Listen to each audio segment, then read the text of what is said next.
কিন্তু তুমি তো রিলেশনশিপের সময় কমিটমেন্ট করছিলা যদি ফ্যামিলি থেকে বিয়ে না দেয় তাহলে আমরা নিজেরা বিয়ে করব, এরপর আমরা আমাদের ফ্যামিলিকে জানাবো। লিসেন, থিংস আর ডিফারেন্ট নাও। আমি আমার বাবা মাকে হার্ট করতে পারবো না। এখন আমি কি করবো বুঝতেছি না। তুমি কি আসলে কিছু বুঝতেছো না কি করা উচিত তোমার এখন? এখন আমি কি করব? বিয়ের ডেট অলরেডি ফিক্সড হয়ে গেছে, এখন আমার কিছুই করার নেই। তুমি প্লিজ একটু ম্যানেজ করো। ম্যানেজ করার কোনো ওয়ে নাই। এখন যদি আমি তোমার সাথে পালিয়ে যাই তাহলে আমার ফ্যামিলির মান সম্মান যাবে। অ্যাটলিস্ট বিয়েটা তো আটকাবা। গত কয়েক মাস ধরে তোমাকে বলতেছি কিছু করো, কিন্তু তুমি কিছুই করতে পারলা না। এখন আমার বাবা মা তো কোনো বেকার ছেলের সাথে আমাকে বিয়ে দিবে না, তাই না? আর এখন তুমি কি বুঝাতে চাচ্ছ বলো তো?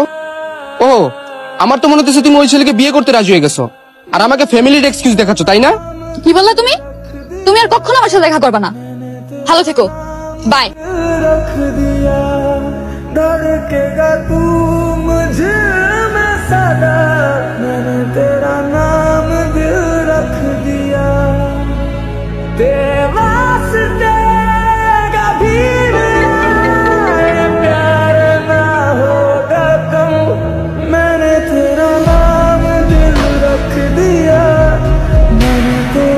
লাভ নাই, আমিও প্রায় 2 ঘন্টা ধরে বসেছিলাম কিন্তু একটা ট্রেনও আসে নাই।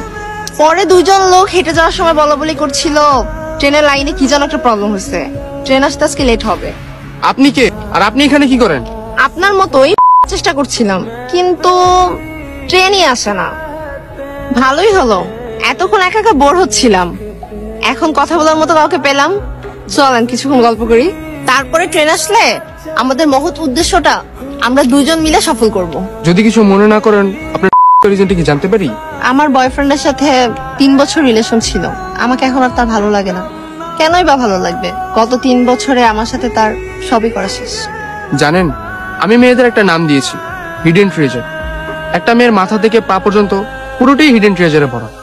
আল্লাহ তাদের অনেক মিস্টেরিয়াস ভাবে পাঠিয়েছে, কিন্তু যখন তাদের বয়ফ্রেন্ড বলে বাবু তুমি কি আমাকে বিশ্বাস করো না, ঠিক তখনই তাদের বিশ্বস্ত রক্ষার কারণে তাদের নিজের দেহটাকে বিলিয়ে দেয়, পুরো মিস্টেরিয়াস ব্যাপারটাই নষ্ট করে দেয়। আর এখন তো আরো আপডেট হয়েছে, বয়ফ্রেন্ড বলে বাবু আজকে আমরা যা যা করবো সব ভিডিও করে রাখবো। আর তখন গার্লফ্রেন্ড বলে না বাবু এইটা ঠিক হবে না। তখনই শুরু হয়ে যায় বয়ফ্রেন্ডের ইমোশনাল অত্যাচার। বাবু তুমি কি আমাকে ভালোবাসো না, বাবু তুমি আমাকে কি বিশ্বাস করো না, আর আমরা তো বিয়ে করবোই। তখন ঠিক সেম ওয়েতে গার্লফ্রেন্ড তার বয়ফ্রেন্ডের বিশ্বস্ত রক্ষা করে। আর এর কিছুদিন পর যখন ব্রেকআপ হয় তখন বয়ফ্রেন্ড তার গার্লফ্রেন্ডের ভিডিও স্ক্যান্ডাল হিসেবে চালিয়ে দেয়। আর এর শেষ পরিণতি কি হয় জানেন? গার্লফ্রেন্ড হয়ে যায় সরকারি স্লাট আর বয়ফ্রেন্ড হয়ে যায় ফেসবুক সেলিব্রিটি। 2 দিনে তার ফলোয়ার্স হয়েছে 50,000। আচ্ছা বলুন তো, একজন ধর্ষক আর আপনার বয়ফ্রেন্ডের মধ্যে পার্থক্য কোথায়? চুপ করে আছেন কেন? আপনার চুপ করে থাকার রিজন কি জানেন? একজন ধর্ষক আর আপনার বয়ফ্রেন্ডের মধ্যে কোনো পার্থক্য খুঁজে পাচ্ছেন না। আর আজব তো, আপনি নিজে মরতে এসে আমাকে এসব কি বলতেছেন? আর বাদ দেন, ওখানে কথা বলতে ভালো লাগতেছে না। আপনার কারণ বলেন। আমার গল্প শুনতে চান? আমার গল্প এই পৃথিবীর সব থেকে কমন একটা লাভ স্টোরি। মিডল ক্লাস ছেলেদের সাথে যা হয়, রিলেশন ছিল সেম এজ একটা মেয়ের সাথে। মিডল ক্লাস হয়েও মানিয়ে নেওয়ার যুদ্ধটা প্রতিদিনই করা লাগতো। শেষমেশ সে তার মা বাবার পছন্দের ছেলেকেই বিয়ে করতে রাজি হয়। আর আমাকে এক্সকিউজ দেখালো সে তার বাবা মাকে হার্ট করতে পারবে না। আর আমার গল্প এখানেই শেষ ছিল। তার থেকে বেশি কষ্ট পাচ্ছি ও অন্য কারোর সাথে একই বালিশে ঘুমাবে এই চিন্তা করে। ভালোবাসা ঠিক ততক্ষণই সুন্দর যতক্ষণ আমরা আমাদের পছন্দের মানুষকে ভালোবাসি কথাটা না বলতে পারি। কিন্তু যখন আমরা আমাদের ভালোবাসার কথাটা দুজনকে বলে ফেলি তখন আর ভালোবাসা থাকে না, তখন সেটা রূপান্তরিত হয় প্রেমে। আর প্রেম কখনোই সুন্দর হয় না। আমার ইচ্ছা করছে না। পৃথিবীটা কত সুন্দর, আর আমি কার জন্য যে আমাকে বিট্রে করছে তাকে তো আমার হেট করা উচিত। আমি কেন তার জন্য করতে যাব? I have to hate him first. From now I love you. What? আমি আপনার সাথে আমার জীবনটা নতুন করে শুরু করতে চাই। কি চিন্তা করতেছেন? যাকে এতদিন ভালোবাসলেন তাকে একদিনে ভুলে গিয়ে আরেকজনের সাথে রিলেশনে যাবেন কিভাবে সেটা? নাকি একদিনে কিভাবে ভালোবাসা হয় সেটা? আরে একদিনেও ভালোবাসা হয়, কিন্তু আপনার কাছে বেস্ট মানুষটা আসতে হবে। সে যেখানে আপনাকে ছেড়ে যাওয়ার ডিসিশনটা একদিনে নিতে পেরেছে, আপনি কেন তাহলে আপনার ভালো থাকার ডিসিশনটা একদিনে নিতে পারবেন না? কি এভাবে কি দেখছেন?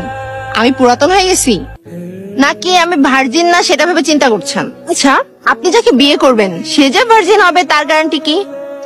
আর আশেপাশে আমার বয়ফ্রেন্ডের মতো ছেলেপেলের অভাব নেই। I love you too. দুঃখিত, কাঙ্ক্ষিত নম্বরটিতে এই মুহূর্তে সংযোগ দেওয়া সম্ভব হচ্ছে না।